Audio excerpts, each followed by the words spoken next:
Hello students, आपको याद होगा लास्ट टॉपिक में अपन जब इलेक्ट्रोस्टैटिक पोटेंशियल निकाल रहे थे तो वहाँ पर अपन एक डाइपोल के लिए इलेक्ट्रोस्टैटिक पोटेंशियल और उसकी काइनेटिक एनर्जी और अपन ने उसकी पोटेंशियल एनर्जी को कैलकुलेट किया था। आज अपन आगे बढ़ते हैं और अपन आगे बढ़ते हुए देखते हैं कि अपने को निकालना क्या है एक्चुअल में, कि अपन बात करेंगे यहाँ पे डाइलेक्ट्रिक्स के बारे में। तो सबसे पहले अगर अपन देखें कि जो अपने मेटर्स हैं मोस्टली वो दो तरह के अपने स्टैटिक मेटर अपन डिसाइड कर चुके हैं। पहला जिसे अपन बोलते हैं इलेक्ट्रोस्टैटिक कंडक्टर। पहला क्या है आपका इलेक्ट्रोस्टैटिक कंडक्टर।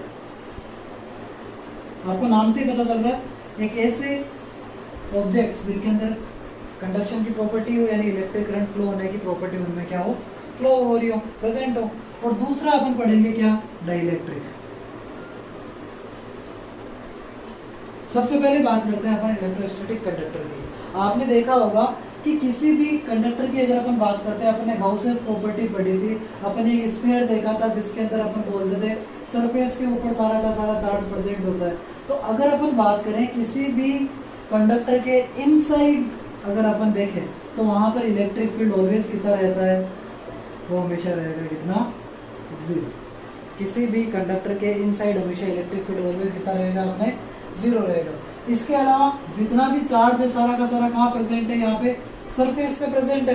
तो यहाँ पे इसकी सरफेस चार्ज डेंसिटी के थ्रू अगर अपन इलेक्ट्रिक करंट निकालेंगे तो कंडक्टर के लिए इलेक्ट्रिक फील्ड इक्वल टू क्या होता है, E equal to epsilon sigma upon epsilon nought. और सिग्मा क्या कहलाता है, यहाँ पे सरफेस चार्ज डेंसिटी क्या कहलाता है, ये सरफेस चार्ज डेंसिटी। और एप्सिलॉन नॉट तो अपने को पता ही है, परमिटिविटी बोलते हैं अपन इसको। और अगर अपन बात करें कि अगर अपन किसी भी कंडक्टर की सरफेस के दो पॉइंट के बीच का पोटेंशियल अगर निकालें, जैसे एक पॉइंट अपना ए मान लें, दूसरा अपन बी पॉइंट निकालें, जब दोनों पॉइंट के पोटेंशियल को अपन कैलकुलेट करते हैं तो दोनों पोटेंशियल ऑलवेज क्या रहता है, इक्वल रहता है। यानी वी ए इक्वल टू कितना रहेगा, वी बी। यानी अपन जो भी अपन क्या पढ़ रहे हैं इलेक्ट्रोस्टैटिक कंडक्टर अगर अपन देख रहे हैं तो क्या हो गया इलेक्ट्रोस्टैटिक कंडक्टर, एक ऐसा कंडक्टर जिसके सरफेस के ऊपर सारा का सारा चार्ज प्रेजेंट है। Inside the conductor electric field always कितना रहेगा, जीरो रहेगा। उसमें फ्लो होने वाला इलेक्ट्रिक करंट कितना आएगा, सिग्मा अपॉन एप्सिलॉन नॉट। और अगर अपन बात करेंगे उसकी सरफेस के ऊपर प्रेजेंट पोटेंशियल की, तो किन्हीं भी दो पॉइंट के बीच का पोटेंशियल ऑलवेज कितना रहेगा, सेम रहेगा। ये अपना क्या कहलाता है, मोस्टली ये कहलाता है इलेक्ट्रोस्टैटिक कंडक्टर।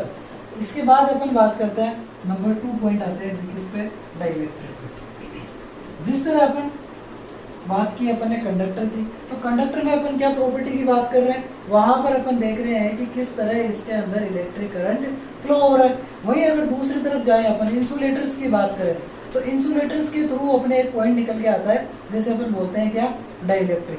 क्या होता है डाइलेक्ट्रिक, कि एक ऐसा मेटर जो अगर इलेक्ट्रिक फील्ड से बाहर रखा हुआ है, साइड में रखा हुआ है, तो वो किसकी तरह काम करेगा, वो काम करेगा एज ए इंसुलेटर की तरह। लेकिन जैसे ही आप उसको इलेक्ट्रिक फील्ड के अंदर रख दोगे तो वो पोलराइज्ड हो जाएगा और पोलराइज्ड होकर अपने अंदर भी करंट फ्लो करने की प्रॉपर्टी को रखता है। तो डाइलेक्ट्रिक क्या हो गया, डाइलेक्ट्रिक एक ऐसा मेटर, एक ऐसा पार्टिकल जो नॉर्मली तो किस तरह बिहेव करेगा, एज ए इंसुलेटर की तरह। लेकिन जैसे ही आप इसको इलेक्ट्रिक फील्ड में रखोगे तो इसमें क्या प्रेजेंट होगा, पोलराइजेशन आएगा। पोलराइजेशन के बाद इसके अंदर इलेक्ट्रिक करंट फ्लो होकर ये कंडक्टर की तरह काम करना स्टार्ट कर देगा। तो अपन डाइलेक्ट्रिक के दो पार्ट पढ़ते हैं।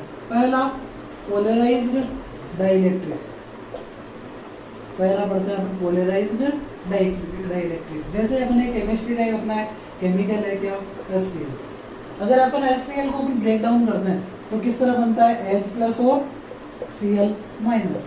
जनरली नॉर्मल कंडीशन में HCl क्या है, एक नॉर्मल सा केमिकल है छोटा सा जो अपने जगह पड़ा है, उसके अंदर एज इंसुलेटर काम करेगा। लेकिन जैसे ही उसको आप सॉल्यूशन में लेते हैं, सॉल्यूशन में लेते ही अपने आयंस को क्या कर देता है, डिसॉल्व कर देता है, अपने अपने आयंस के अंदर कन्वर्ट हो जाता है। तो यहाँ पे H प्लस आयन अलग से निकल जाता है और Cl माइनस आयन अलग से निकल जाता है। तो जब किसी पार्टिकल को हम इलेक्ट्रिक फील्ड में रखें और वो अपने आयंस में क्या हो जाए, डिवाइड हो जाए, जैसे HCl था डिवीजन में आ गया किसमें, H प्लस और Cl माइनस में, तो ये क्या कहलाता है, पोलराइज्ड डाइलेक्ट्रिक कहलाता है। लेकिन कुछ ऐसे एलिमेंट जो पोलराइज ना हो रहे हो, जैसे कि क्या है H2 जैसे कि क्या लेते हैं अपन H2O।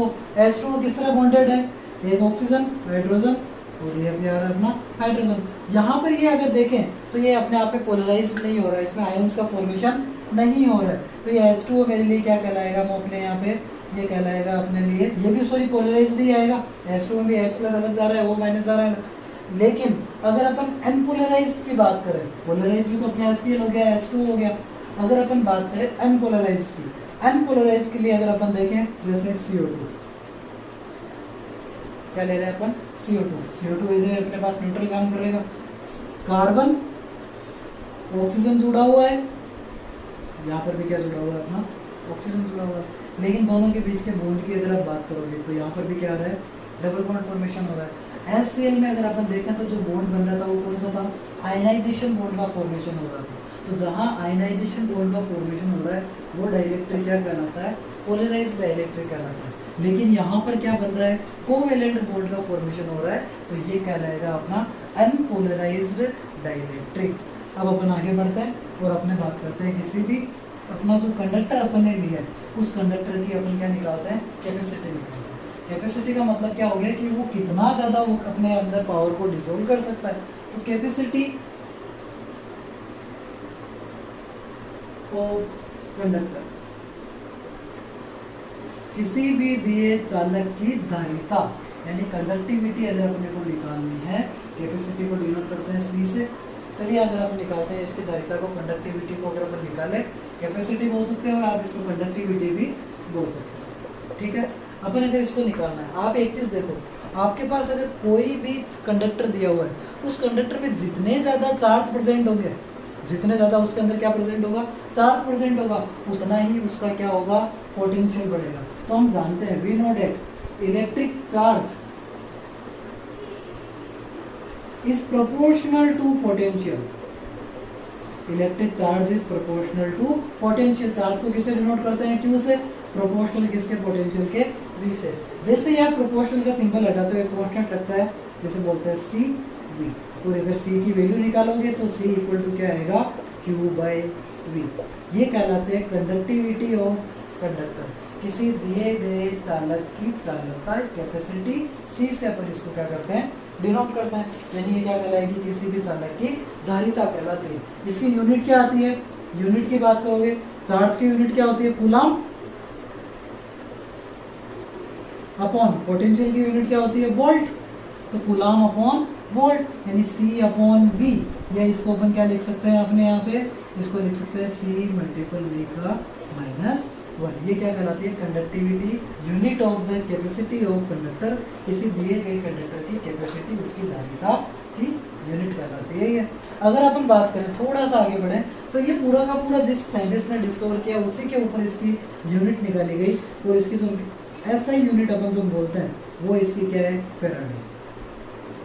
क्या है इसकी, फेराडे, इसको F से डिनोट किया जाता है। ये कहलाती है कैपेसिटी ऑफ ए कंडक्टर, जिसे किससे डिनोट करते हैं, C से।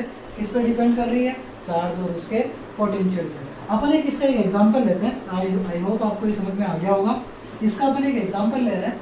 एग्जांपल क्या है, किसी स्फेयर की कंडक्टिविटी निकालनी है। आपको क्या दिया हुआ है, स्फेरिकल कंडक्टर दिया हुआ है। इस स्फेरिकल कंडक्टर की अगर आपको कैपेसिटी निकालनी है तो आपको पता है कोई भी एक स्फेयर है, इस स्फेयर के लिए अगर आप देखो यहाँ पे अपने पास इस पे क्या है, चार्ज लगा हुआ है, ये डिस्क की क्या है, ये रेडियस ऑफ कर्वेचर अपन क्या मानते हैं, R बोलते हैं। तो किसी भी स्फेयर के लिए पोटेंशियल क्या होता है, V equal to KQ/R। Sphere के लिए पोटेंशियल कितना आता है, V equal to KQ/R। Capacity अभी फॉर्मूला निकाला क्या था, Q/V। तो C इक्वल टू Q तो ऐसा का ऐसा, KQ/कितना R। Q से Q क्या करेगा, यहाँ पे कैंसिल आउट हो जाएगा, बचेगा कितना, R/K। C इक्वल टू कितना आएगा, R/K। और यहाँ पे अगर अपन बात करें K की वैल्यू कितनी होती है, K इक्वल टू होता है 1/4πε0। इसकी वैल्यू रखोगे तो C equal to R multiple 4πε0। ये कहलाती है किसी भी स्फेरिकल कंडक्टर की कैपेसिटी। अपन अगले इसी के थ्रू अपन क्या कर सकते हैं, आपसे एक आज एक न्यूमेरिकल आप सोल्व करके बताइएगा। कल इसके बारे में अपन भी डिस्कस करेंगे, लेकिन आप कोशिश करें पहले इसको आप सोल्व करें कि माना कोई अपने पास अर्थ है, अर्थ की रेडियस अपने को दी हुई कितनी है 6400 किलोमीटर। आपको क्या दी हुई है, रेडियस ऑफ अर्थ दी हुई है 6400 किलोमीटर। आपको अर्थ की कैपेसिटी, उसकी धारिता निकालनी है। क्या करना है आपको, इसकी कैपेसिटी निकालनी है, धारिता की वैल्यू निकालनी है। फॉर्मूला आप कौन सा यूज करोगे, C = R/K। C = क्या यूज करोगे, R/K। R आपको दिया हुआ है, K की वैल्यू आपको पता ही कितनी होती है, K = होता है 9 × 10⁹ newton metre square coulomb square. तो आप K की वैल्यू आपको बता दी मैंने, R आपको दिया हुआ है किलोमीटर में, इसको आप मीटर में कन्वर्ट कर लेना, यानी 6400 मल्टीपल कितना आ जाएगा 1000, ये मीटर में आ जाएगा। यहाँ पे आपको K दिया हुआ ही है। आप कमेंट सेक्शन में जरूर मेरे को बताएं कि अपने अर्थ की कैपेसिटी, धारिता कितनी होगी। तो मिलता है अपन नेक्स्ट वीडियो में। आप चैनल को सब्सक्राइब करें, लाइक करें, कमेंट करें। Thank you, have a nice day students.